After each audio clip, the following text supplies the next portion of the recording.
მოგესალმებით ძვირფასო მეგობრებო, ეთერშია გადაცემა ახალი პარადიგმა, მე მის სამყვანი თენგო ომანიძე გახლავართ.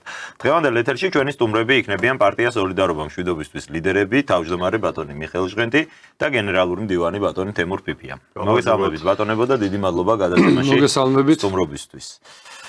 დავიწყებთ თქვენგან საუბარს ბატონო მიხეილ და პირველი საკითხი რაც მონიშნული მაქვს ეს შეეხება კამპანიას, რომელსაც უკვე თვენახევარია დაახლოებით თქვენი პარტია ეწევა, ეს გახლავთ პეტიცია, ხელმოწერების შეგროვება საქართველოს მოქალაქეები რამდენად არიან თანახმა იმაზე, რომ ქვეყანამ დაიწყოს პირდაპირი დიალოგი რუსეთთან. ურთიერთობების აღდგენა, როგორც თქვენი პეტიციის ტექსტშიც წერია, აბსოლუტურად ყველა საკითხზე, რაც 70 წლის განმავლობაში, 30 წელზე მეტი ხნის განმავლობაში დაგროვდა პრობლემა ქართულ-რუსულ ურთიერთობებში, ყველა საკითხზე, მათ შორის ტერიტორიული პრობლემების საკითხზეც ფიქრობთ, რომ უნდა დაიწყოს ეს დიალოგი. პირველ რიგში გითხავთ, რამდენად არის საზოგადოება მართლაც ჩართული ამ პროცესში, რამდენად არის ინტერესი ამ საკითხის მიმართ და ხომ არის ეს ასე ვთქვათ მოქმედი განგრძობადი კამპანია, რომელსაც როგორც აღნიშნე უკვე თვენახევარია თქვენ აწარმოებთ. კიდევ ერთხელ მოგესალმებით, მადლობა კითხვისთვის. აი დღეს სტუდიაში თქვენთან სტუმრად არის ორი ადამიანი, რომელსაც 30 წელზე მეტი გამოცდილება გვაქვს იმ ურთიერთობისაცაა დღეს დაწყებული და მინდა აღვნიშნო ხმამაღლა, რომ ის აქტიურობა, რომელიც იგრძნობა და აშკარად არის ამ პეტიციასთან დაკავშირებით, რომელიც სამწუხაროდ გაითიშა ახლა რიგი მიზეზების გამო, ჩვენ ვადგენთ რა არის და როგორ შეიძლება ამ სიტუაციის გამოსწორება, არის არნახული აქტივობა. ეს იმიტომ კი არა, რომ ჩვენ წამოვიწყეთ ეს ჩვენმა პარტიამ, ტრიბუნამ, მოძრაობა ტრიბუნა. არა, ეს მოიტანა დრომ. ეს მოიტანა დრომ და მე შემიძლია ზუსტად გითხრათ, რომ 2-3 წლის წინ შეიძლება მსგავსი აქტივობა არ ყოფილიყო. ჩვენი მოსახლეობა იმაზე მეტად არის პოლიტიკურად განათლებული და მომზადებული, ვიდრე ვინმეს გონია, როგორც ხელისუფლებაში, ასევე ოპოზიციაში და მათ კარგად დაინახეს, რომ რუსეთთან დიალოგის აღდგენის გარეშე პრაქტიკულად შეუძლებელია პარტიის ოფისში არ წყდება ზარები.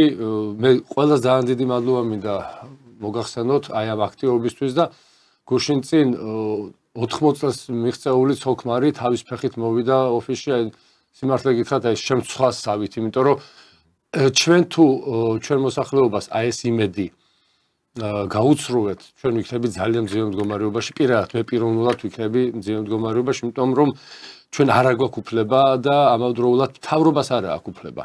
ანუ პეტიცია გაჩერდა დაახლოებით 66,800 იყო ბოლო. ეს ელექტრონულზეა საუბარი, თორე დანარჩენი ერთი იმდენია და ყოველდღე რეგიონებიდან მოდის ხელმოწერები. ეს უკვე ნიშანია იმისი. უკვე აი ეს ნიშნული უკვე საკმარისია ხელისუფლებისთვის, რომ ხელისუფლებამ დაიწყოს აი ამ ნაბიჯების გადადგმა.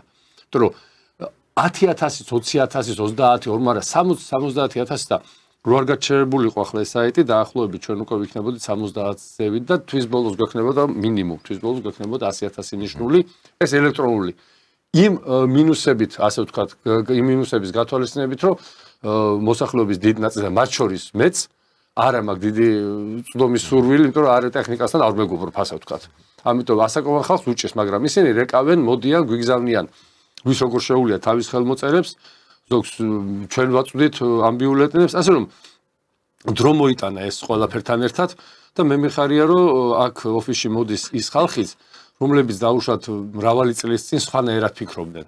მათ შორის აფხაზეთთან დაკავშირებით, მათ შორის ვინ წაგვართვა აფხაზეთი, რატომ მოხდა ეს კონფლიქტი და სხვა შეხედულებები იყო, მაგრამ ნუ ხალხმა დაინახა, რომ დასავლეთია ის უბედურების წყარო, რომელსაც საქართველოს ბოლო 25 წლის განმავლობაში 35 წელი ეს არის ნიშნული ჩემთვის, საიდანაც დაიწყო საქართველოს ფიზიკური გასულელება მენტალური ბოდიში და მე უკვე ეს გადაიზრდა ფიზიკურ დეგრადაციამდე. და ჩვენ აი ამ პროცესში ვართ. ამიტომ კიდევ ერთხელ ყველას დიდი მადლობა და ჩვენ იმედი გვაქვს ნებისმიერ შემთხვევაში როგორი იქნება სიტუაცია, ჩვენ გვაქვს სათადარიგო საშუალება კიდე, რომელსაც შეგვიძლია გავაგრძელოთ ეს უკვე ელექტრონულად ხელმოწერები, ოღონდ სხვანაირი ფორმით, უფრო გამარტივებული, თორე იქ არ იქნება აუცილებელი ელექტრონული პოსტა და ჩვენ ამას მივახცევთ. ოღონდ ერთი დათქმა მაქვს რა. ყველას მოუწოდებ რომ მაქსიმალურად აი ეს ვინც შედის ამ ტრიბუნაში, პრაქტიკულად ჩვენ პარტიის ოფისში ხდება ძირითადი მუშაობა, შტაბი ასე გამოვიდა, რომ ჩვენთან არის, მაქსიმალურად ჩაერთონ, როგორც თავის გამოსვლებში, თავის მიმართვებში, ასევე თავის მომხრეებთან, თავის მეგობრებთან ამის რეკლამირებაში. აი ამის თქმა შემიძლია და კიდევ ერთხელ დიდი მადლობა ყველას ამ ხარდაჭერისთვის და სხვა შორის მადლობას რომ ვეუბნები მე ვინც მოდიან ან რეკავენ პირიქით ისწავლე რომ მადლობა თქვენ რომ ამ ხელა რამ წამოიწყეთ და ეს ჩვენ ერთმანეთს ვაძლიერებთ ამით. კი ბატონო თემურ, აი ბატონო მიხეილმა ახსენა რომ 2-3 წლის წინ შეიძლება მართლაც არ ყოფილიყო ამ საკითხთან დაკავშირებით საზოგადოების მხრიდან ამ ხელა ინტერესი. აი რამ განაპირობა ეს თქვენი აზრით რა არის ამისი მიზეზი? ეს არის სოფლიოში მიმდინარე ბოლო პერიოდის მოვლენები, ჩვენს რეგიონში მიმდინარე მოვლენები. ეს არის საქართველოს მთავრობის პოლიტიკა, რამაც ალბათ შეგვიძლია პირდაპირ ვთქვათ, რომ ევროსკეპტიციზმი საკმაოდ გაზარდა ქართულ საზოგადოებაში და ეს მზარდი ტენდენცია უკვე არის ბავშვისაცემით. აი თქვენ რას უკავშირებთ იმ გარემოებას და რაც ყველაზე მთავარია ის ხალხის კონტინგენტი, ვინც მოდის ამ იდეით, რომ დიახ ჩვენ ვეთანხმებით ამ იდეას, რომ რუსეთთან უნდა დაიწყოს დიალოგი. რა კონტინგენტია ეს? ეს არის აი კაფიოდ ანტიდასავლური საზოგადოება თუ ეს არის ხალხი, რომელსაც შეიძლება, რა ვიცი, კონდეს იგივე დასავლეთთან ურთიერთობის სურვილიც, თუმცა ამავდროულად ფიქრობს, რომ რუსეთთან ურთიერთობაც არის საჭირო. აი თქვენი დაკვირვება ამ ხრივ ძალიან საინტერესოა. თქვენ შეკითხვაში უკვე არის პასუხი. ეს 2-3 წელი არის ის წლები, რომელმაც შეიტანა ძალიან დიდი ცვლილება მსოფლიო პოლიტიკურ ვითარებაში. იმიტომ რომ დასავლეთსა და აღმოსავლეთ შორის, პირობით დასავლეთ, პირობით აღმოსავლეთ შორის წინამდებობა გადავიდა ცხელ ფაზაში, ჩვენ ხედავთ რომ დასავლეთი დაუპირისპირდა რუსეთს უკრაინაში ომით და ჩვენ ხედავთ რომ სოფლიო გაიყო ორ დაპირისპირებულ ბანაკს. ერთ ბანაკი ეს არის დასავლეთის ხელმძღვანელობით, კერძოდ ვაშინგტონის და ბრიუსელის ხელმძღვანელობით, იქაც არის წინააღმდეგობები შიგნით. და მეორე არის მოსკოვისა და პეკინის ღერძი, ასე ვთქვათ, აი ეს კავშირი, რომელიც ხელმძღვანელობს მეორე მხარეს. და ამან შეიტანა, რა თქმა უნდა, ცვლილება იმანაც შეიტანა, რაც თქვენ აღნიშნეთ, რომ საქართველოს, რომელიც არ შევიდა ამ დაპირისპირებაში რუსეთთან და რომელიც ნამდვილად არის ქართული ოცნების დამსახურება, ალბათ ერთ-ერთი დამსახურება ამ დამსახურებებს შორის, რომელიც მას გააჩნია. და ეს დამსახურებები ბევრი არ არის მაინც და მაინც. მაგრამ ეს საკმაოდ გერა ძალიან სერიოზული დამსახურებაა, რომ არ შევიდა საქართველოს ომში რუსეთის წინააღმდეგ. და აი რო არ შევიდა ომში რუსეთის წინააღმდეგ, ომში შევიდა ფაქტიურად ომში შემოვიდნენ ისინი, ბრიუსელი და ვაშინგტონი საქართველოს ხელისუფლებასთან. ეს არის აშკარა პროპაგანდისტული ომი, ინფორმაციული ომი, რომელიც გაჩაღებული აქვს დასავლეთს.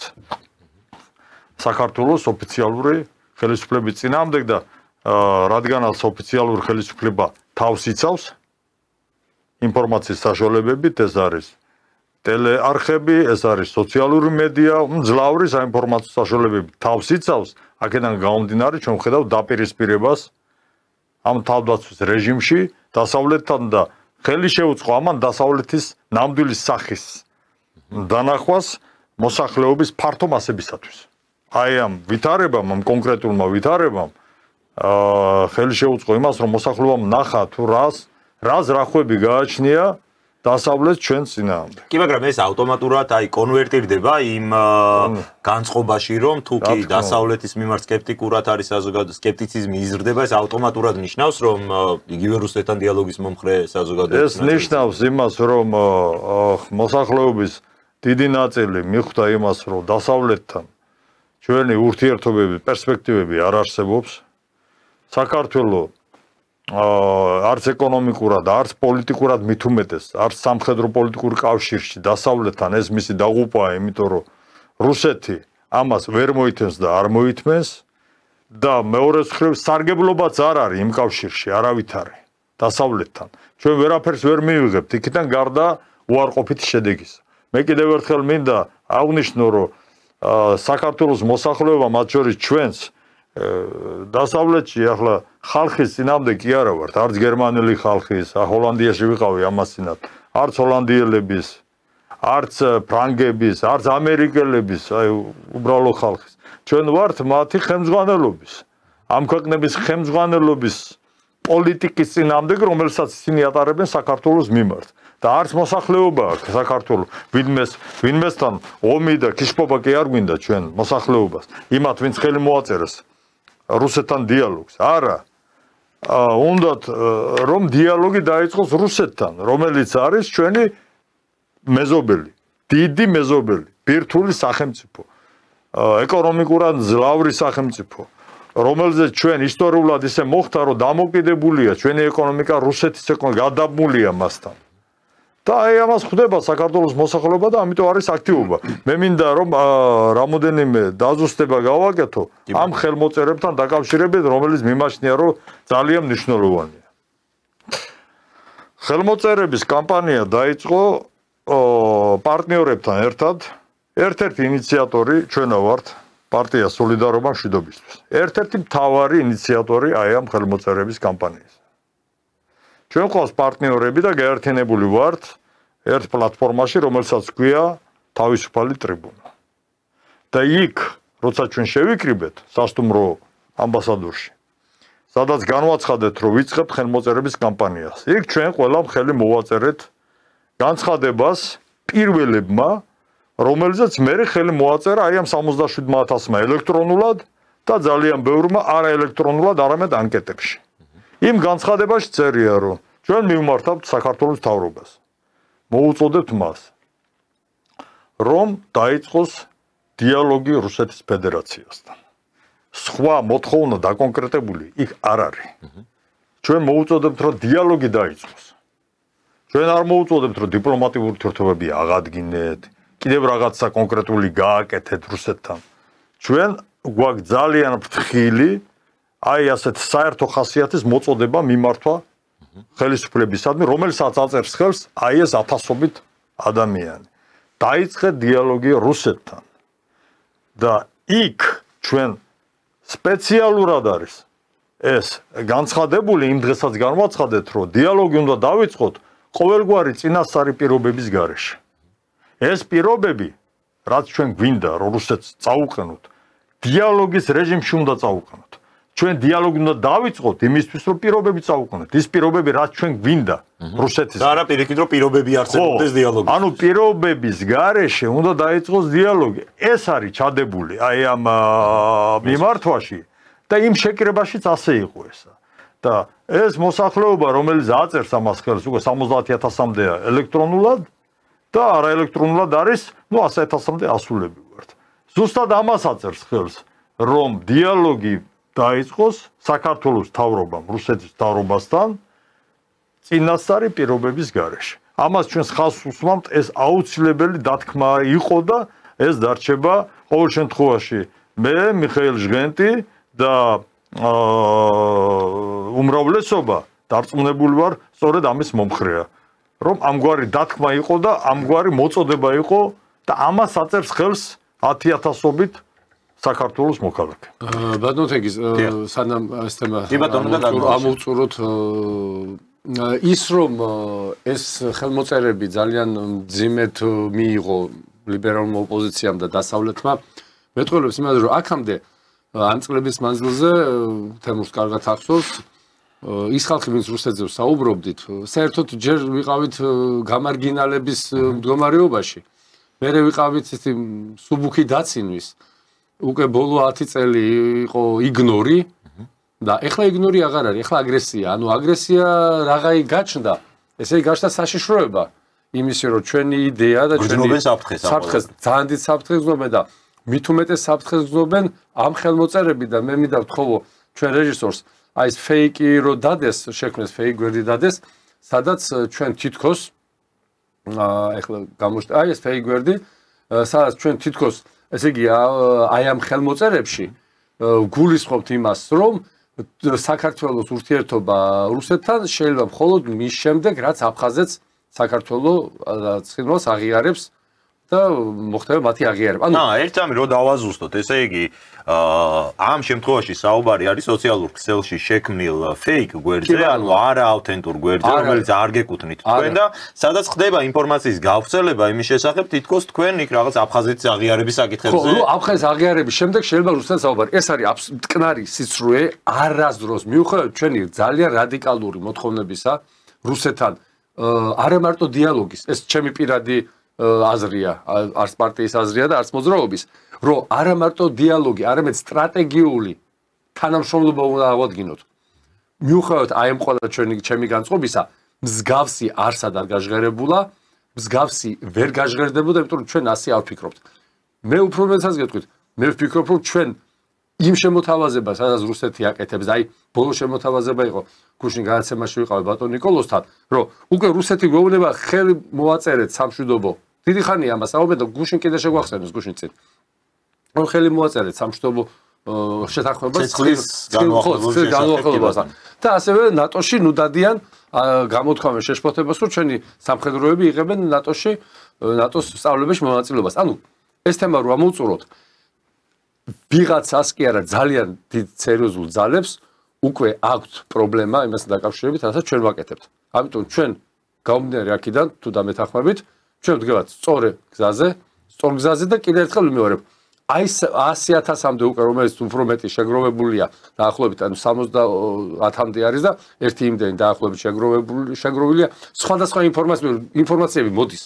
ეს ბიულეტენები, აი დღეს მაგალითად 50% ჩამოგვივიდა, ეს არის 500 ხელმოწერა, ხო? იქ დაფიქსირებულია. და რაც თავარია, ხალხი არ ერიდება თავისი გვარი, სახელი, პირადი ნომრი. ანუ ეს იმდენად უკვე ესეთი მე თავაზობ კი ასე თუნდაც პირას ნუ დააფიქსირე, მაინც მაინტერესებს. არა, შულო, ჩვენ დასამალი იმდენად ამოუვიდა ხალხს ხელში.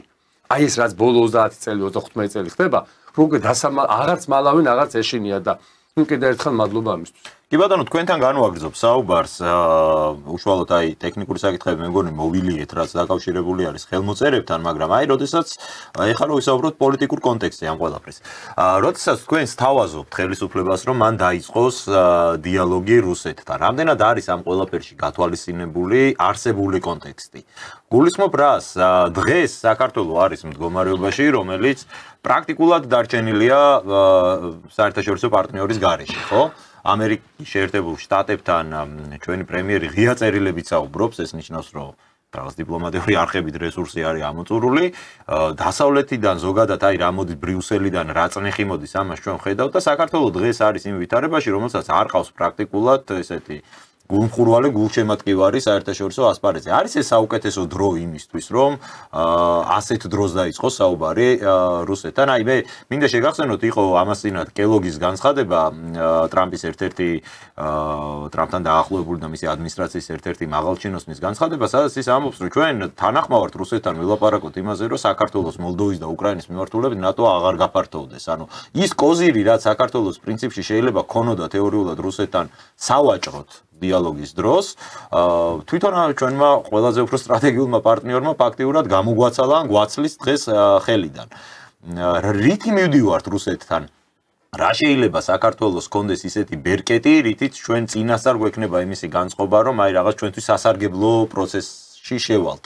ალბათ მე ვფიქრობ, რომ ადამიანები და მე მომისმენია ეს არგუმენტი მათ შორის ლიბერალური ფლანგის წარმომადგენლების მხრიდანაც, იმიტომ არიან ისინი წინააღმდეგები რუსეთთან დიალოგის, რომ სწორედ ასეთ ბერკეტებს ვერ ხედავენ დღეს საქართველოს ხელში, რომ ველაპარაკოთ, რითი ველაპარაკოთ. აი ეს არის ამ შემთხვევაში პასუხი. მე მესმის, რომ ეს არის ზუსტად აი 35 წლიანი სიგიჟის ბრალი, რომ ილუზიებში რო აცხოვრებ 35 წელი ამ ქვეყანას და მე აღმოჩნდება, რომ ხელში არაფერი გიჭირავს, ამაში შეიძლება ეხა ნამდვილად არ არის ეს იმ ადამიანების ბრალი, რომლებიც რუსეთთან დიალოგზე საუბრობენ და პირიქით იმ ადამიანების ბრალია, რომლებიც მთელი ეს 35 წელი ამ პროდასალ კურსზე ატარებდნენ ამ ქვეყანას, მაგრამ აი მართლაც დაუშვათ და დაიწყო ეს დიალოგი. რა შეუულია დღეს საქართველოს შესთავაზოს რუსეთს და რა გვაძლევს ჩვენ იმის გარანტიას, რომ ჩვენი ინტერესები იქნება დაცული ამ პროცესში?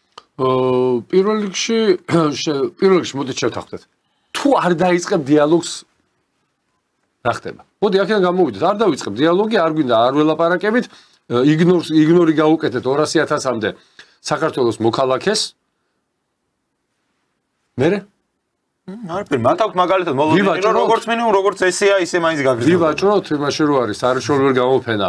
შეშაზე რომ რამდენი ლოტი უნდა მისცესო და ვივაჭროთ რა რუსეთს სავაჭრო ჩვენთან აქვს და ჩვენ გვაქვს რუსეთთან სავაჭრო. ანუ ვაჭრობა, პოლიტიკური ვაჭრობა იწყება, როცა დაждები მაგიდასთან. ნებისმიერი წინაპირობით მისვლა შეიძლება ისე შეტრიალდეს 15 წუთში საუბრის ტონი, საუბრის თემა და საუბრის საგანი, რომ შენ მიერ დაგეგმილი. აი შერითაც მიხვედი სამუშაო პაპკით, ის საერთოდ გვერდით გადაიდოს და ან შენთვის ძალიან კარგი პირობები დაგხვდეს, ან ძალიან ცუდი პირობები დაგხვდეს. წინასწარ ამაზე საუბარი. შენ ჩვენ მე ასე ვთქვი ყოველ შემთხვევაში, არ მინდა ყველას აზრი ვთქვა, მაგრამ კოლეგები მეთანხმებიან, ჩვენ უნდა უთხრათ რუსეთს ერთი რამ. რასაც ითხოვს უკვე მრავალი წელი, რომ საქართველოსგან საფრთხე არ იქნება რუსეთისთვის. ჩვენ ეს ბოლო 2 წელიწად-ნახევარში გარკვეულწილად დავანახეთ. ხელისუფლებამ და ხალხმა, რომელიც მხარი დაუჭირა. საქართველო არ იქნება აფხაზეთთან და ცხინვალთან და სოხუმთან დაპირისპირებული და ეს ორი რეგიონი არ იქნება საფრთხის ქვეშ, როგორც გიჟმა სააკაშვილმა აიღო და დაბომბა ცხინვალი. მანამდე შევარდნაძემ შეიყვანა ყოველი აუცილებლობის გარეშე, ყოველგვარი აუცილებლობის გარეშე სამხედრო დანაყოფები აფხაზეთის ტერიტორიაზე, ხო, რომელიც აპრიორში ყველა მიცოდა, რომ ეს დამთავრდებოდა ომი და დამთავრდებოდა ქართველების იქიდან გამოძევებით. ჩვენ შეგვიძლია შევთავაზოთ პარტნიორობა ურთიერთხელსაყრელ პირობებს. შენ მე შენ გავითვალისწინოთ არა მარტო რუსეთის, არამედ რეგიონში ყველა სახელმწიფოს ინტერესები. რაც შეეხება ამერიკის შეერთებულ შტატებს, 1-2 კვირის წინ ჩვენ თქვით გადაცემაში. ეხლა ამერიკის შეერთებულ შტატების ცდილობს როგორ ლამაზად გავიდეს რეგიონიდან და რო გავა ამაში ეჭვი არ გვეპარება და რუსეთიც არ მისცემს თავის თავს უფლებას, რომ ამერიკის შეერთებული შტატები უღირსად გააძევოს საიდანაც. ამიტომ ეს ორი დიდი სახელმწიფო ყოველთვის გამონახავს საერთო ედას. და ყველაზე მთავარი, ჩვენ უნდა მივიდეთ ღირსეულად. ანუ შენ ხარ სახელმწიფო, მეც ვარ სახელმწიფო. განსხვავება რამხელა მნიშვნელობა არ აქვს. ჩვენი თავადები რო ჩადიოდნენ პეტერბურგში, ტიკნიას, იაკნიას.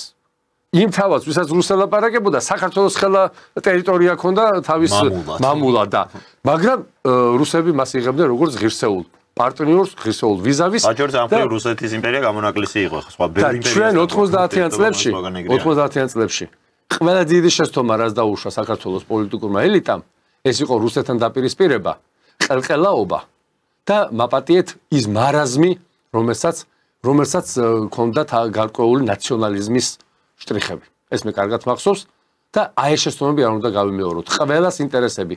ჩვენ სომეხ და აზერბაიჯანელ მოსახლეობას ასვეუბნებით. მათი ინტერესები ხომ გავითვალისწინოთ.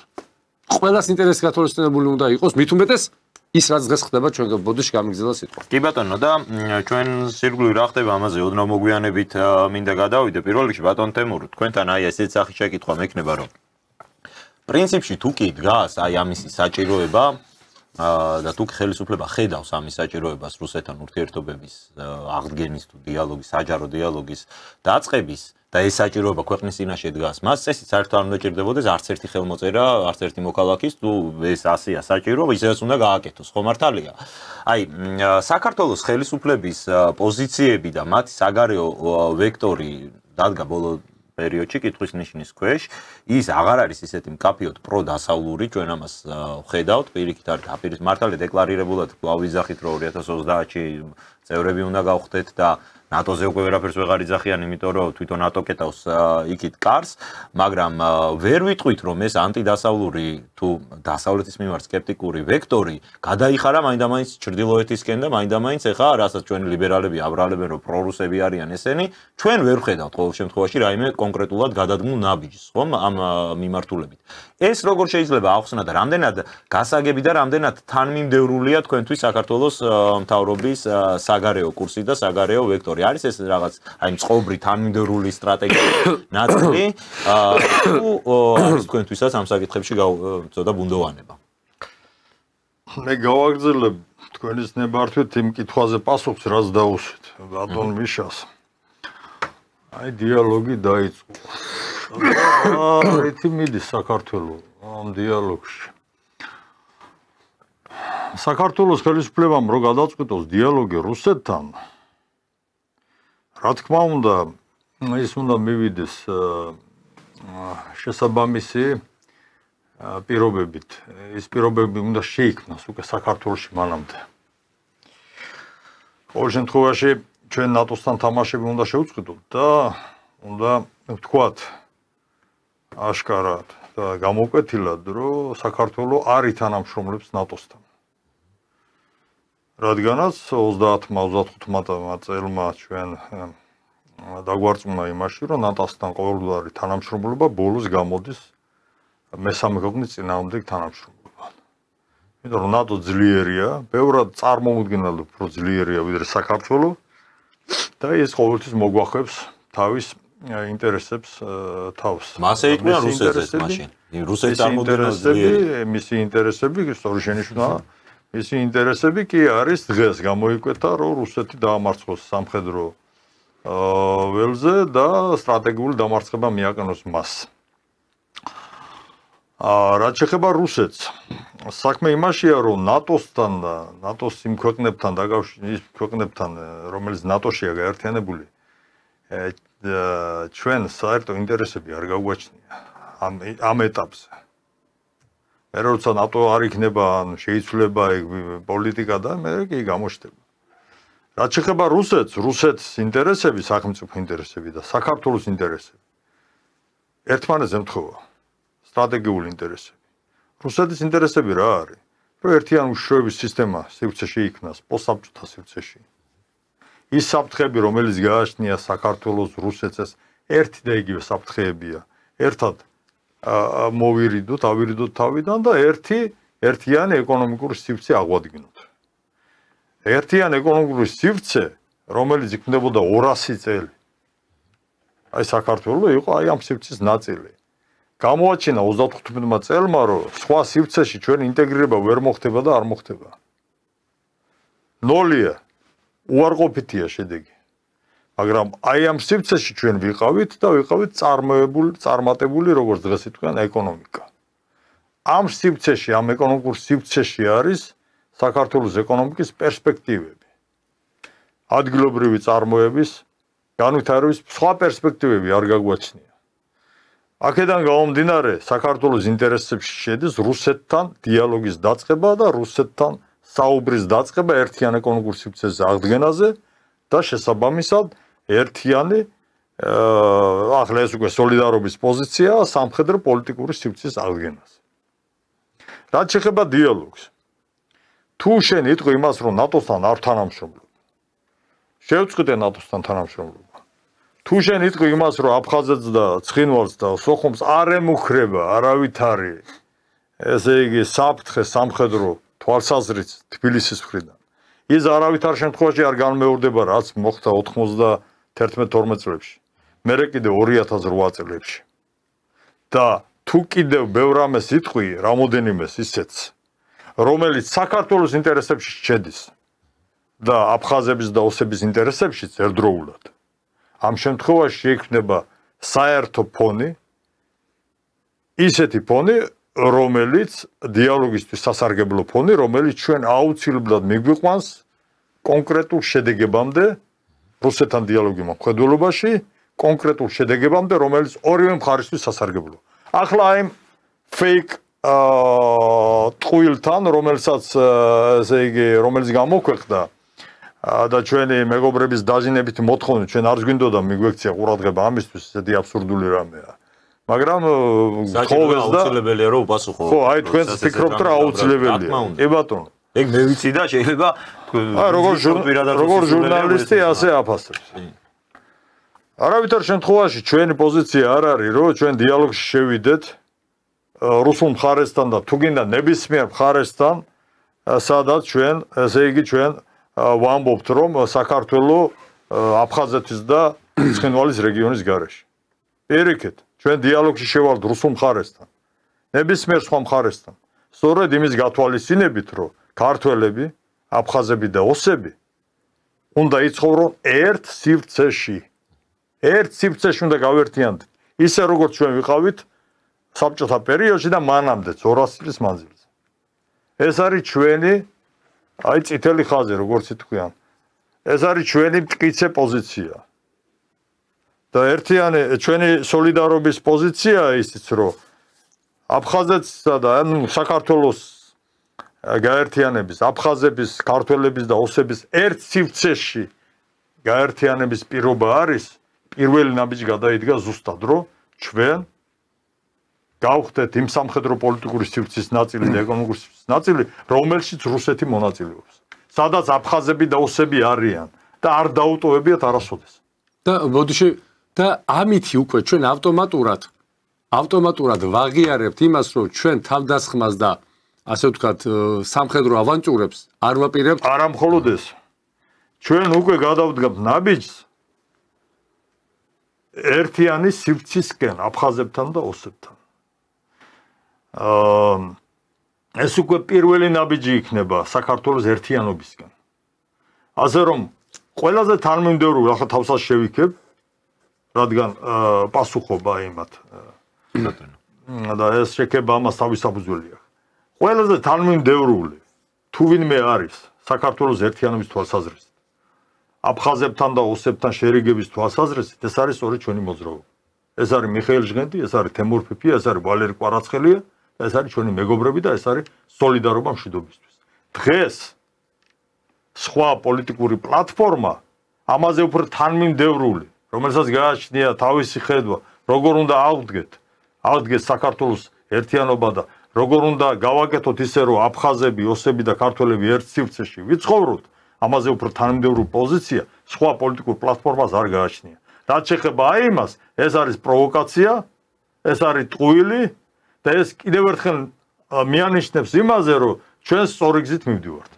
კი ბატონო, მე მგონი სრულიად ამომწურავად არის ამ საკითხზე, ნათქვამი თქვენი პოზიცია და როგორც მე გავიგე, აი, ჩამოვაყალიბებ, რომ ამ შემთხვევაში იმაზე კი არათუ იმაზეა საუბარი, რაც აი ამ ფეიგვერზე გავრცელდა, რომ რაღაც აფხაზეთის და სამაჩაბლოს გარეშე რაღაც დიალოგზე არის საუბარი, პირიქით, თქვენ მიგაჩნიათ, რომ პირიქით ეს გზა არის ერთადერთი გზა, რომელიც მიგვიყვანს აფხაზებთან, ოსებთან ერთად ერთიან სივრცეში მშვიდობიან თანაცხოვრებაში. ოღონდ ბატონო თენგის არც ერთ შემთხვევაში დიალოგის დაწყებამდე პირობები არ არის რომ შენ აღე მე მოვდივარ ახლა შენთან აფხაზეთ და ცხინვალზე მე გამორიცხულია აპრიორშივე ჩავარდება ეს მოლაპარაკება არავინ ამაზე არ წამოვა პირდაპირ გეუბნებით იმიტომ რომ ჩვენ ვიცით რუსეთში ამ ეტაპზე როგორი გაწმობა მაგრამ აი იმ საერთო სივრცეში გაერთიანების შემთხვევაში და ჩვენ ამის ისტორიული გამოცდილება გვაქვს და იცის ბატონო თემური ხდება რაზე მაქვს საუბარი ჩვენ ავტომატურად ხვდებით ყველანი ერთმანეთთან ვალდებული, ყველა ერთმანეთთან პასუხისმგებელი, მათ შორის რუსეთი და ყველა ის სახელმწიფო იქნება თუ, ასე ვთქვათ, ტერიტორია თუ როგორც გვინდა დავარქვათ, რომელიც შემოს ამ სივრცეში, რომელიც უზრუნველყოფს ყველას სუვერენიტეტს, რომელიც უზრუნველყოფს ყველას უბრალოდ ინტერესებს და ამ ინტერესებიდან გამომდინარე წლები თავისას იტყვის. ყველაფერი გამოსწორდება, ყველაფერს დაერქმე თავის სახელი. აი სახელის დარქმევა რო გვიჭირს ჩვენ ვერ დავარქვით სახელი. საქართველოს ხელისუფლება დღესაც მიუხედავად deep state-ის მადლობა ღმერთს ამოწიეს ეს deep state და რასაც ჩვენ 30 წელი ვამბობთ რომ deep state-მა იმას ვერ ამბობენ რომ ამერიკის შეერთებული შტატების დავალებით დაიკარგა აფხაზეთი. აი ამას როგორც კი იტყვის ხელისუფლება ცხინვალს რაც შეეხება იმას ამბობენ რომ სააკაშვილმა მაგრამ სააკაშვილს ვინ დაავალა როგორ deep state-ს ადებ ხელს ახლა საქართველოს ხელისუფლებას მიმართავ ასევე უნდა თქვა რომ ამერიკის შეერთებული შტატებმა დაგაკარგია აფხაზეთი და ამერიკის შეერთებული შტატებმა დაგაკარგია 2008 წელს. ყველამ კარგად ვიცით ბატონო, რომ ეს deep state-ის სინამდვილეში არის ამერიკის შეერთებული შტატების ოფიციალური პოლიტიკური ფუნქცია. აი უყურე თუ შენ მიდიხარ ამ დიალოგზე და შემდგომში გინდა იმათთან საუბარი, ხელისუფლება დააფიქსიროს, რომ მათ გაიძულეს შენ და ეს არ იყო ქართველი ხალხის ინტერესი. ვინ დაზარალდა? აი აფხაზეთში ჩვენი შებორიალებით თუ ტრაგედიით რაც გავაკეთეთ ოსი ხალხი არა ვინ დაზარალდა და ქართველი ხალხი ორივე აფხაზი ხალხი ოსი ხალხი როგორც სახელმწიფო დაზარალდა რუსეთი ჩაიკეტა ზევჩილოთიდან და ჩაიკეტა რკინიგზა ანუ ეს 4-ვე დაზარალდა ჩვენ ორი სახელმწიფო და მიშემოვლე ავტონომიები და დაზარალდა რუსეთი ვინ დარჩა მოგებული ამერიკის შეერთებული შტატები და დასავლეთი. ნუ შეძლო რომ აქ მე უკვე პროფესიონალი. აი ამას როგორც კი შენ ჩამოაყალიბებ, შენ უკვე წინაპირობა გაგზავნილი გაქვს რუსეთის ხელისუფლებისთვის და შენ უკვე მიდიხარ გარკვეული გზავნილით. არ არის აუცილებელი წერილი მიწერო, რომ რადმე მე მოვდივარ, არა, შენ რამას რომ დააფიქსირებ, შენ იმათ ვაიცია რითი მიდიხარ დაახლოები და ისინი შემოგითვლიან მერე. რას ელოდებიან და აი ამ დიპლომატიური თამაში იქნება სიტყვების თამაშით გარკვეული შედეგით გარკვეული უკვე ერთი ნაბიჯის გადადგმული გაქვს სანამ მაგიდასთან მიხვალ. მე ესე მგონია. ბატონ მიხეილ, აი რო გავაგრძელოთ საუბარი ჩვენს კონკრეტულად რეგიონში მიმდინარე პროცესებზე, ბოლო დღეები განსაკუთრებით უფრო საინტერესო არის ამ მხრივ. ბაქოსა და მოსკოვს შორის უკიდურესად დაიძაბა ურთიერთობები, როგორც იცის მაყურებელმა ეს დაიწყო მას შემდეგ, რაც ეკატერინბურგში ჩატარდა სპეცოპერაცია, რის შემდეგაც ეთნიკური აზერბაიჯანელების დაკავება მოხდა, ასევე მოხდა ორი პირის გარდაცვალების ფაქტი დადგინდა. ამის საპასუხოდ ბაქომს ჰქონდა ძალიან, ასე ვთქვათ, მკაცრი რეაქცია, დაიწყეს ბაქოში რუსი ჟურნალისტების დაკავება, როგორც ვრცელდება მედიით კადრები, მათ შორის ისინი არიან სასტიკად ნაცემი. გარდა ამისა, დღეს იყო მარია ზახაროვას განცხადება, რომ რუსეთის საკონსულოს არ ეძლევა საშუალება, რომ მოინახულოს იქ დაკავებულები. ამის შემდეგ დიპლომატები დაიბარეს საგარეო უწყებებში, როგორც ერთმა ისე მეორე მხარემ და ასევე გავრცელდა ინფორმაცია მაგალითად, რაც შემდეგ უკვე აზერბაიჯანის განათლების სამინისტრო მართალია უარყო, მაგრამ ეს ინფორმაცია მედიაში მაინც იყო, რომ აზერბაიჯანი განიხილავს მის ტერიტორიაზე რუსული ენის სწავლების აკრძალვასო საერთოდ და სკოლების გაუქმებას და საკმაოდ დაუძაბა ვითარება. სომხეთთან ისედაც აღარ ქონდა ბოლო პერიოდში რუსეთს მაინდა-მაინც იდეალური ურთიერთობა, ამ ხრივაც იყო პრობლემები. პრაქტიკულად დგება ისეთი მომენტი, რომ მთელი სამხრეთ კავკასია აუჯანყდა, ასე ვთქვათ, აი ამ ყოველ შემთხვევაში ღიად შევიდა კონფრონტაციაში რუსეთის ფედერაციასთან. საქართველოს ამ შემთხვევაში რაღაც გამონაკლისივით არის იმის მიუხედავად, რომ ბოლო 30 წელი საერთოდ პირიქით სურათი იყო. აი ეს კონკრეტული მოცემულობა რო შევაფასოთ, რამდენად საერთოდ არ არის ეს ალბათ სწორი და კორექტული, ხა ვისაუბროთ, რომ ჩვენ ქვეყანას რამე ან აწყობს, ან როდესაც ხედავთ, რომ ჩვენს მეზობლებს შორის ურთიერთობები იძაბება, ეს უდიდესი რისკია პირველ რიგში ალბათ ჩვენი სახელმწიფოსთვისაც, მაგრამ მეორეს მხრივ აჩენს თუ არა ეს დამატებით мотиваციას დიალოგისთვის რუსული მხრიდან ყოველ შემთხვევაში. ისინი ხედავენ, რომ პრაქტიკულად აღარ ყავთ მოკავშირე სამხრეთ კავკასიაში. კარგი კითხვა, დიდი მადლობა. რუსეთის ხედავს ამას, ჩვენი მეზობლების ხედავენ და ჩვენ რო ცილს ვწამებენ, რომ თქვენ ოცნების დანამატი ხართო. სწორედ იმიტომ დაგვაბრალეს ოცნების დანამატობა, რომ აი აქამდე მიიყვანა ხელისუფლება აი ამ რეგიონში, რომ საქართველოს ამ შემთხვევაში კაი გაგებით თამაშგარეთ არის. აი ეს არის ძალიან დიდი მიღწევა და ამიტომ უჭერთ ჩვენ მხარს ოცნებას. ეს ერთი კონკრეტულად ამ ნაწილში. ამ ნაწილში დანარჩენში ბევრი კითხვებია და იცით თქვენ ჩვენი განწყობა. რაც შეეხება რეგიონს, რეგიონის ფეთქებადობა გამოწვეული არის როგორც გარე, ასევე შიდა ძალების საკმაოდ გააქტიურებით. დღეს გამოქვეყნდა ინფორმაცია, რომ ირანი ბრალსდებს აზერბაიჯანს, რომ მისი ტერიტორიიდან, აზერბაიჯანის ტერიტორიიდან მოხდა საფრენი აპარატების გადასვლა ირანის ტერიტორიაზე. 12-იანი ომის პერიოდში. იქ არის ძალიან ესეთი მომენტი არის. იქ არის ჩრდილო ირანში არის ჭირო დასახლებული აზერბაიჯანის მოსახლეობა. იმასაც ამბობენ, რომ შეიძლება იქ რაღაცა ყოფილიყო ომის რო გაგრძელებულიყო, იქ მოხდარიყო რაღაც გარკვეული ძვრები, რომ ის ხალხი შეერთებოდა აზერბაიჯანს. არის ძალიან ბევრი წინაპირობა იმისთვის, რომ დასავლეთმა მოახდინოს სიტუაციის ესკალირება რეგიონში. ამ შემთხვევაში საქართველოს აი ეს გადადგმული ნაბიჯები ჩვენ ამ ეტაპზე ყოველ შემთხვევაში მეწყალობით სიმშვიდის და სტაბილურობის გარანტიას გვაძლევს.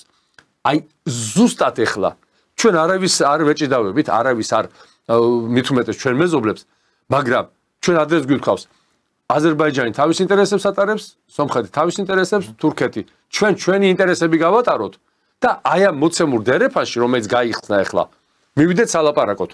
ეხლა არის იდეალური სიტუაცია ამისთვის და ჩვენ კიდე გამოვადგებით აზერბაიჯანსა და სომხებსაც. ამაში დარწმუნებული ვარ, რომ ესკალაციის შემთხვევაში ჩვენ გავხდეთ ის ქვეყანა, რომელიც შეიძლება საქართველოში მოხდეს, თბილისში მოხდეს გარკვეული შეხვედრები და ამას მე იმედი მაქვს, რომ რუსეთის მხარს დაუჭერს, თუ ჩვენ გადავდგავთ აი ნაბიჯებს, რასაც ჩვენ საუბრობთ. ბატონ თემურ, თქვენთან რომ გავაგრძელო ამ თემაზე საუბარი, აი მე რასაც დავკურვები ვარ, თქვენ პერსონალურად თქვენ პარტიასაც და საერთოდ აი ამ განწყობაზე მყოფ ადამიანებს ხშირად ბრალად ძდებენ ხოლმე რომ თქვენ გწამთ რუსეთის უძლეველობის მითის, რომ რუსეთი საბოლოო ჯამში არ არის ისეთი უბრალოდ თქვენ გჯერათ რომ ის არის უძლეველი და ის ვერ დამარცხდება და აი ეხლა დღეს, როდესაც მთელი კავკასია დადგა რუსეთის წინააღმდეგ და ასეთი კონფრონტაციულ ფაზაშია შესული, ზუსტად ეხლა არის ის დრო, რომ ჩვენც უნდა გავააქტიუროთ ჩვენი მხრიდან ზუსტად ეს ანტირუსული ნარატივები, იმიტომ რომ ეხლა დგება მომენტი, რომ რუსეთი შეიძლება აი სამხრეთ კავკასიის ფლანგზე ყოველ შემთხვევაში ჩამოიშალოს და მას აღარ შესწევს იმის იზალა, რომ აქ ეფექტური კონტროლი განახორციელოს. რატომ არ იზიარებთ თქვენ ამ განწყობას? იქნება და მართლაც დადგა ის მომენტი, რომ აი ვეღარ აკონტროლებს რუსეთი აქეთ სიტუაციას და დღეს ახლა წამგებიან პოზიციაზე დგომა მათთან დიალოგზე საუბარი, როდესაც პირიქით შეგვიძლია რომ შეტევით რეჟიმში ვიყოთ. აი რატო არ არის თქვენთვის ეს პოზიცია სანდო და დასაჯერებელი? ახლა რუსეთი უძლეველი არაა. იყო პერიოდი, მომენტები, როცა რუსეთი დაშლის პირას იდგა და საფრთხის წინაშე იყო. ძალიან რეალური საფრთხის წინაშე რომ ის დაშლილიყო. და 90-იან წლებში მაგალითად. სანამ დღევანდელი პრეზიდენტი მოვიდოდა ხელისუფლებაში რუსეთის ელცინის პერიოდი მხედველობაში. 91-12 წლებში რუსეთი პირდაპირ მმართველობის ქვეშ იყო. შეერთებული შტატები მართავდა მას. აი ეს ბირთვული სახელმწიფო. ასე რომ თუ რუსეთმა ეს გამოიარა აიცილა საფრთხე, ასეთი დაშლის საფრთხე, რეალური და განადგურების საფრთხე რუსეთი როგორც სახელმწიფო შეიძლება დაშლილიყო, ეს საბჭოთა კავშირის დაშლის შემდეგ იყო ეს პერიოდი, ეს უნდა უმადლოდეს რუსეთი ისტორიულ პირობებს და გარკვეულ იღბალსაც. ნამდვილად. ეს მე მჯერა. მეორე საკითხია რუსეთის დაშლის შემთხვევაში საქართველოს სად იქნებოდა და როგორ იქნებოდა და ვინ იქნებოდა აქ. ჩვენ საერთოდ არ ვიქნებოდით პოლიტიკურ რუკაზე. ისეთი გარემოცვა ყავს. უფრო მეცაც გეტყვით, რომ რუსეთი დღეს არის საქართველოს დღესაც, აი ეს რუსეთი, რომელიც ასე თუ ისე ჩვენ ხო არ ვართ დღეს მეგობრები. კონფრონტაციაში ვართ ერთმანეთთან. არც კონფრონტაციაში ვართ მაინც და მაინც. ეს ოცნების დამსახურებაა, მაგრამ მეგობრები ნამდვილად არ ვართ. საქართველოს და სახელმწიფო. დღესაც კი არის გარანტია რუსეთი, რომ გარკვეული საფრთხეები აცილოს თავიდან. სამხრეთის მიმართულებით. სამხრეთიდან. აი რახან სამხრეთზე დავიწყეთ საუბარი, მე დავასახელებ პირდაპირ სახელმწიფოს. ეს არის თურქეთის სახელმწიფო, რომელსაც თავის ინტერესები გააჩნია სამხრეთ კავკასიის რეგიონში. აი ეს თამაშები, რაც დაიწყო აზერბაიჯანულმა ხელმძღვანელობამ რუსეთთან, ძალიან სახიფათო თამაშები. ის რომ სომხეთი და აზერბაიჯანს შორის აი საკვირველად იცვლება ვითარება სომხეთსა და თურქეთს შორის დიალოგი დაიწყო. პაშინიანი ჩავიდა იმაში, რა ქვია, ერდოღანთან. პაშინიანი, რომელიც სომხეთის ხელმძღვანელობს სახელმწიფოს, რომელიც ედავება თურქეთს მასობრივ მკვლელობას და გენოციდს. წავიდა და დიალოგი დაიწყო თურქეთთან. და ჩვენ ესე იგი დიალოგს არ ვიწყებთ რუსეთთან. რომელმაც გადაგვარჩინა რამდენჯერმე ფიზიკურ განადგურებას, ქართველი ერი და საქართველო. აი ხო არის პარადოქსია რა? და აი ესეთი ვითარება იქნება და მე მოუწოდებ საქართველოს ხელისუფლებას არ აყმენ ამ თამაშს. იმ თამაშს, რომელიც ჩემი ღმერთმენით, რომელიც უკან დგას თურქეთი და რომელშიც ჩართულია ერევანი და ბაქო ერთდროულად. ლექსიც იყო ერევანი ბაქო. თუმცა აი არ აქვს მაგათ იმდენი ისა როგორც თქვენ ოფსილა ამ ორ ქვეყანას რუსეთს მოერიოს თურქეთთან ერთად. სამხრეთ კავკასიას რუსეთი არ დათმობს. ეს ძალიან სახიფათო თამაშებია. მე ეჭვი მაქვს, რომ საქართველოს შეიძლება ფეხი წაუწდეს ვიღაცებს ზემოთ. და აი ამ თამაშს აყმან. არავითარ შემთხვევაში არ აყმან. არათუ დიალოგში წასვლა არაბეთ შეიძლება გადაიხარონ და ამ თამაში ჩაერთონ. მე ვაფრთხილებ მეგობრულად და გულის ტკივილით და ძალიან ესე იგი რა პირველ რიგში რა თქმა უნდა საქართველოსთან დაკავშირებით რა მოველის საქართველოს და თუნდაც იმ ჩვენს აფხაზეთსა და ცხინვალს რომელზეც აი ეს გაგვირცელეს ჩვენ. თუ ჩვენ ავყევით აი ამ თამაშებს ანტირუსულ თამაშებს ამ შემთხვევაში ჩვენ სამუდამოდ ნამდვილად დავამშვიდობებით ცხინვალსა და აფხაზეთის რეგიონს. ეს ძალიან სახიფათო თამაშებია. აი თქვენ კითხვის პასუხი არის ეს, რომ აი ეს გაფრთხილება მიიღოს საქართველოს ხელისუფლებამ თემურ ბოლო 1000 წელია სამხრეთ კავკასიაზე აქვს ინტერესი, ეს არ არის რაღაცა დღეს გამოუჩენილი ინტერესი, ხო? ტრადიციულად ეს ქვეყანა რაც მანამდე ოსმალეთის იმპერიის სახით რაც არსებობდა, სამხრეთ კავკასიას ის მუდმივად მიიჩნევდა საკუთარ ტერიტორიად, ჯერ კი ირანთან ჰქონდა ამაზე დიდი ომები, შემდეგ უკვე რუსეთის ფაქტორი გამოჩნდა და ამან მოთოკა როგორც ირანის ისე ოსმალეთის ინტერესები, მაგრამ აი ის რომ ეხა დღესაც თურქეთს შეიძლება ჰქონდეს სამხრეთ კავკასიაში რაღაც თავისი ინტერესი, ალბათ ამაში გასაოცარი არაფერი არ არის. რატომ თვლით რომ ეს არის მაინდა-მაინც ანტირუსული ინტერესი და რატომ გონიათ რომ რუსეთთან კონფრონტაცია არის? როგორ არ არის ანტირუსული? აზერბაიჯანი დაუპირისპირდა რუსეთს. დღეს დაპირისპირებულია რუსეთთან. და სომხეთი ისედაც არის დაპირისპირებული და ჩვენ ვხედავთ რომ იცვლება ამ სამ სახელმწიფოს შორის ურთიერთობები. დათვა ურთიერთობები სომხეთსა და თურქეთს შორის. ის რა წარმოუდგენელი იყო მანამდე და დღეს მით უმეტეს როცა ყარაბაღში თურქეთის მეშვეობით ასეთი დამარცხება იგემა სომხეთმა და 100,000 ლიტოლვილი შეემატა აი უბედური ხალხი ადგილობრივი მცხოვრები სომეხ მოსახლეობა ყარაბაღისა. აი ასეთ პირობებში იცვლება ვითარება და დათვა თითქოს პირიქით უნდა ყოფილიყო, არა?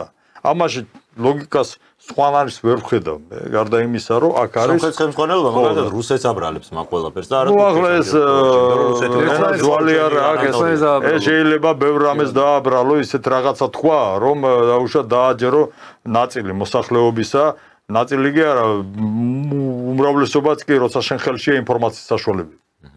მაგრამ ჩვენ ამ თამას არ უნდა ავყვეთ, ჩვენ უნდა გავიხედოთ წინ, რომ ეს რუსეთთან დაკავშირებით უძლებელი არის. დღეს ნამდვილად არის უძლებელი. თუ 90-იან წლებში საფრთხე ელოდა დაშლის და ანადგურებს, დღეს უკვე გამოვიდა ამ საფრთხიდან რუსეთი არის ძლიერი, ეს არის ძლიერი სამხედრო პოლიტიკური ძალების რესურსების მქონე ქვეყანა, ეკონომიკურად ძლიერია, რაც თავარია მას გააჩნია უძლიერეს მოკავშირე ჩინეთის სახით და ძალიან ბევრი ქვეყნის სახით. ბრიქსის შემადგენლობაში. 3+3, რომელიც შეიძლება დაუწუნებული ვარ, რომ აი ამ პროექტის სიცოცხლის უნარიანობაში, იმის ფარგლებში. ეს არის რუსეთი და რუსეთთან ჩვენ აუცილებლად უნდა დიალოგი წარმართოთ და არავითარ შემთხვევაში არ უნდა ავყვეთ ანტირუსულ თამაშებს. ამის საფრთხეს თქვენ ხედავთ უკვე მე რამდენად ახსენებთ საფრთხეს ხედავ რომ რაღაც ისეთი საქართველოს ხელისუფლება ძალიან ზედმეტი მოსდის მე მგონია ზედმეტი მოსდის აი ამ თამაში ის რა თქმა უნდა იცავს თავის თავს ძალიან ფრთხილია მთელი ამ ხნის განმავლობაში დასავლეთი რომელიც ჩვენი მტერია რომელსაც ყავს აქ ძლიერი ასე თუ ისე ძლიერი ესე იგი თავისი შიდა აგენტურა ამ აგენტურის ამოქმედების შედეგად იყო საფრთხე გადატრიალების.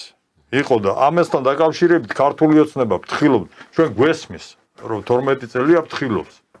მას დიდ მტერთან, ძლიერ მტერთან აქვს საქმე, ძლიერ დაპირისპირებულ მხარეს კარგი მტერს დავანებოთ. აქვს ეს ჩვენ გვესმის, მაგრამ ზედმეტიც არ უნდა მოუვიდეს. არ არის ისეთი საფრთხე დღეს ქართულმა ოცნებამ ეს გაიარა. ქართულმა ხალხმა დაგიჭირათ თქვენ მხარი. გადაგარჩინათ თქვენ საქართველოსთან ერთად. დაუჭირა მხარი თქვენს იმ საგარეო პოლიტიკას პრაგმატულს. მაგრამ ეს სიფრთხილე არ უნდა გადავიდეს ფაქტობრივად მტრულ პოზიციაში. ჩვენ რუსეთს ახლა ვჭირდება. საქართველოს ჭირდება ახლა რუსეთს. და ჩვენ ჭირდება რუსეთი. არა მხოლოდ მას ჭირდებით, არამედ ჩვენს ჭირდება რუსეთი. ეს გავითვალისწინოთ და გადავდგათ ასევე ფრთხილი ნაბიჯი კი ბატონო.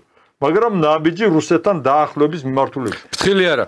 უკვე ფრთხილზე აღარაა საუბარი. ფრთხილი შეიძლება ეხლა არის რადიკალურად ფრთხილი. აი ამ სიმფრთხილეს ეხლა რას თქვი ბატონო თემურ? დიალოგის დაწყებაზე საუბარი ესაა ფრთხილი, ხო? დაიწყოს დიალოგი. დიალოგის დაწყებაზე სიმფრთხილე აღარ არის აუცილებელი. დიალოგი დასაწყებია მყისიერად. ბატონო თემური გულისხმობს რომ უფრო მეტს არ საუბრობთ ამ შემთხვევაში მხოლოდ დიალოგზე თუ რაღაც პირობებს არ ვაყენებთ. მე რუსეთთან დიალოგი დაიწყო. პირობებს ვერ რუსეთთან კი არა, ვერცერთ შენ მეგობართან, შენზე სუსტად, შენ რო პირობებს აყენებ, ის დიალოგი ჩავარდნილია. გამორიცხულია პირობებით მიხვდები პირობებზე არა საუბარი. არავითარ შემთხვევაში. ავიცი ბატონო მიხეილ, სანამ დავასრულებთ გადაცემას, აი 5 წუთი გვჭება და თქვენთან მექნება ამ შემთხვევაში ბოლო შეკითხვა, მე აუცილებლად მინდა რომ საქართველოს შიდა კონტექსტსაც შევეხოთ და იმ საფრთხებს, რაც ამ შემთხვევაში ჩვენ ქვეყანას ელოდება, მით უმეტეს აი ამ რეგიონული სიტუაციებიდან გამომდინარე. ხელისუფლება, აი როგორც აღნიშნა კიდეც ბატონმა თემურმა, უფრთხის დასავლურ აგენტურას ქვეყანაში და ჩვენ ხედავთ ამის პირდაპირ შედეგს ინფორმით, რომ ძალიან შეიცვალა ბოლო პერიოდში ადმინისტრაციული პრაქტიკა იმ კუთხით, რომ ხედავთ დაკავებულ ოპოზიციის დაკავებულ ლიდერებს, მართალია მათ სრულიად მისცეს ყველანაირი საფუძველი ხელისუფლებას, რომ ასე ემოქმედა და ფაქტიურად თვითონვე შექმნეს ის საქმეები, რის საქმეების გამოც ახლა საბატიმროებში სხედან. ხელისუფლება ამას აცხადებს, რომ ეს არის აი უტრირებულად თუ ვიტყვით მეხუთე კოლონის განეიტრალება მათი მხრიდან.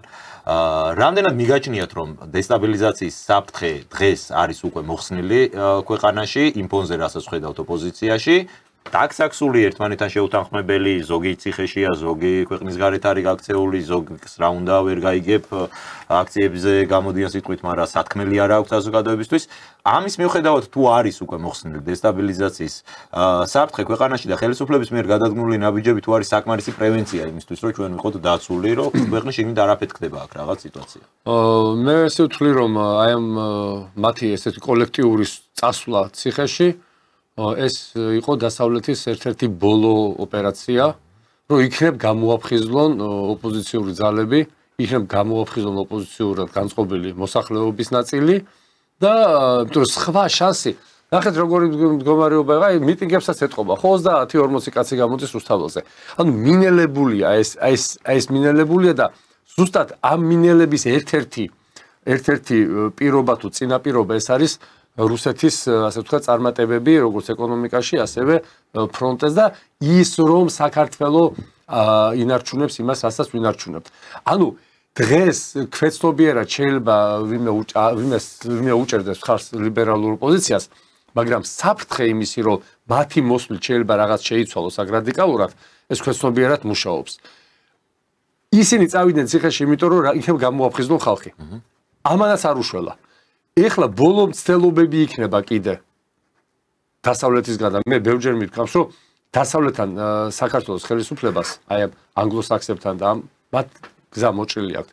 იმათო თვითონ მოჭრეს ეს გზა, გავიხსენოთ ევროკავშირის ელჩის განცხადებები, გავიხსენოთ სხვა დასავლური ნატოს წევრების ქვეყნების ელჩების განცხადებები, პირდაპირ დედისგინების გარდა ყველაფერი იყო.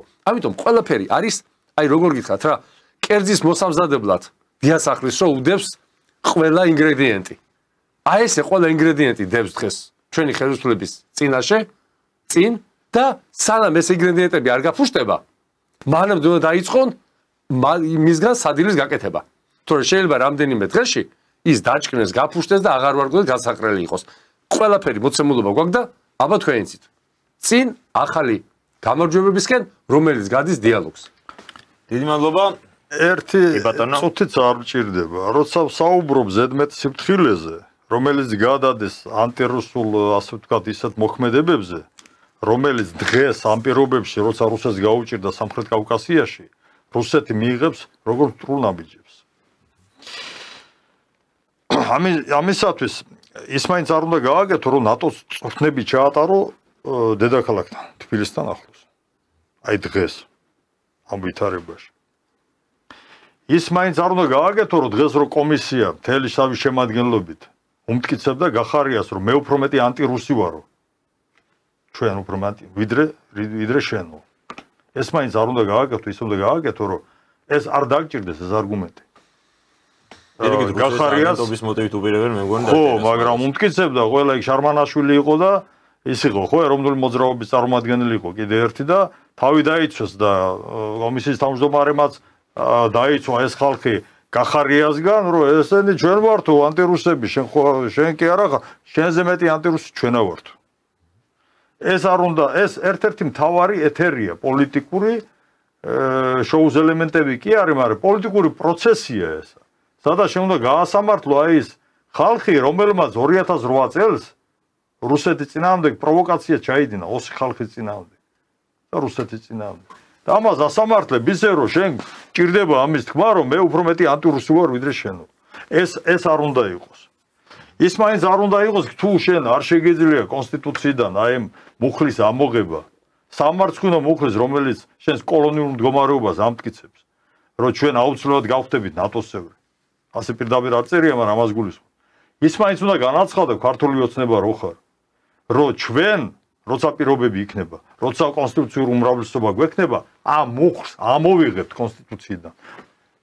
იმ არგუმენტით კი არა, რომ რუსეთისთვის ამოვიღებთ. ამ არგუმენტით მაინც რომ ეს სამარცხვინოა ეს. ეს მაინც უნდა თქვა, რომ ამოვიღებთ მუხლიდან. ამ მუხლს კონსტიტუციიდან. და ძალიან ბევრი რამ შეიძლება არ გააკეთო იმისათვის, რომ შენ შეამზადო ნიადაგი აი ამ დიალოგისთვის და დათფეს სიტუაცია შენს ყველაზე დიდ მეზობელთან, რუსეთის ფედერაციასთან და შენი ქვეყნის ინტერესები დაიცვა და შენი ხალხის ინტერესები დაიცვა. ანუ თანმიმდევრული იყო შენს ნაბიჯებში. დიდი მადლობაც გადაგიხდით ბატონებო გადაცემაში მონაწილეობისთვის და ძალიან საინტერესო საუბრისთვის. იმედი მაქვს ამოუწურეთ ის თემები, რაზეც გვინდოდა რომ გვესაუბრა და მაყურებელიც იქნება კმაყოფილი თქვენს მიერ გაცემული პასუხებით. მადლობას გადაგიხდით, გისურვებთ წარმატებას და გაგრძელებებით. შეგახსენებთ რომ პარტია სოლიდარობა მშვიდობისთვის ლიდერები ბატონი მიხეილ ჟღენტი და ბატონი თემურ ფიფია იყვნენ ჩვენი გადაცემის სტუმარი. მე ორშაბათამდე დაგემშვიდობებით, სადაც მე და მერაბ ჭიქაშვილი უკვე ანალიტიკის ფორმატში შეხვდებით და ვისაუბრებთ საინტერესო საკითხებზე. მადლობა და ნახვამდის.